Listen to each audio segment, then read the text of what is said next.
This is Hannibal here from The Hannibal TV on YouTube, coming at you with the points I find interesting in Dave Meltzer's Wrestling Observer newsletter this week. The Undertaker, who is under contract to WWE, says the product has gotten sloppier, and he blames it on lack of repetitions with no more house shows.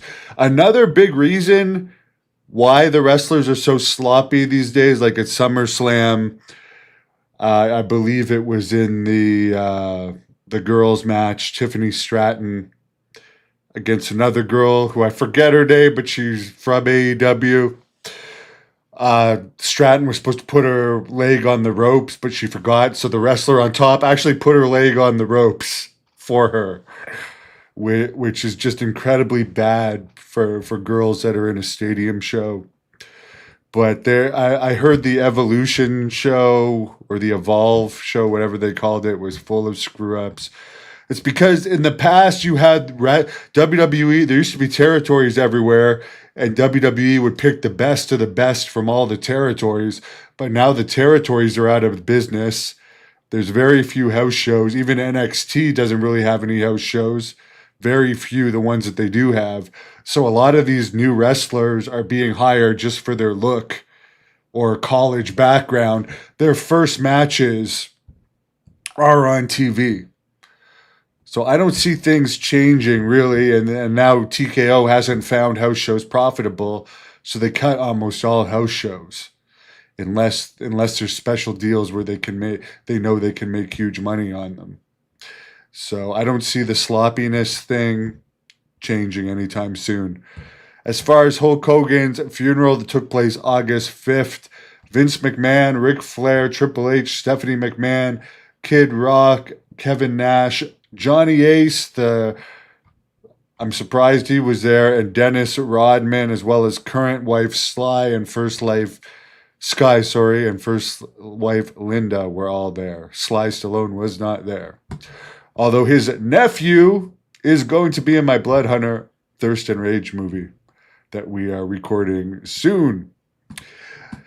WWE, all talk of NXT Europe has gone out the window. The first NXT UK was a massive failure financially. There was at one point talk of making an NXT Europe, but TKO seems to have no interest in that. WWE going to Montreal for the first time this year. That used to be like a monthly town for WWE. The first time in about a year. 11,000 tickets out for Raw. They're going to Quebec City the next night.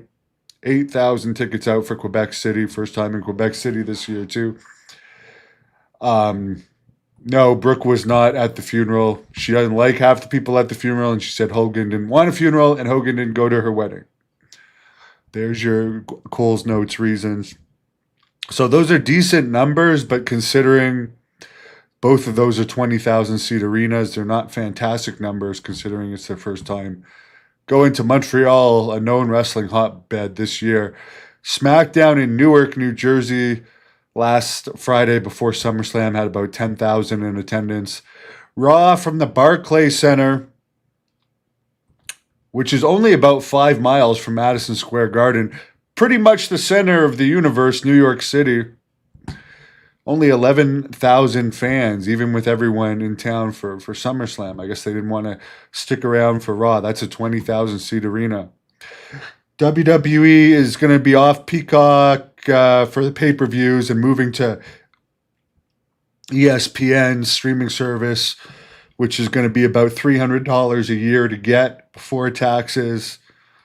It's going to be 12 pay-per-views a year, and that includes 2-night events being WrestleMania and SummerSlam. Apparently, the pay-per-views on Netflix in places where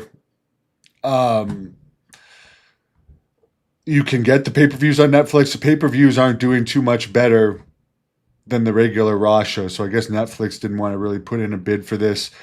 ESPN is paying them $350 million a year for this. Peacock did not want to put that out. Peacock is in the red. In AEW news, Apparently, for their upcoming residency at ECW Arena, they're going to have about 900 seats out per show for the 7 shows there. Dustin Rhodes has signed a contract where he'll be with the company through 2030. Wardlow, who hasn't been used in a long time, was backstage at TV in Cleveland this week. He's from that area. In TNA news, TNA really never hits a rating anymore. You got to get a 0.01 to make a rating. They don't really get that, but they're still confident they're going to get a better television deal in the U.S. sometime this fall, according to their president, Carlos Silva. I think the only way they could really get that is if WWE helps them out, because their numbers don't speak for themselves.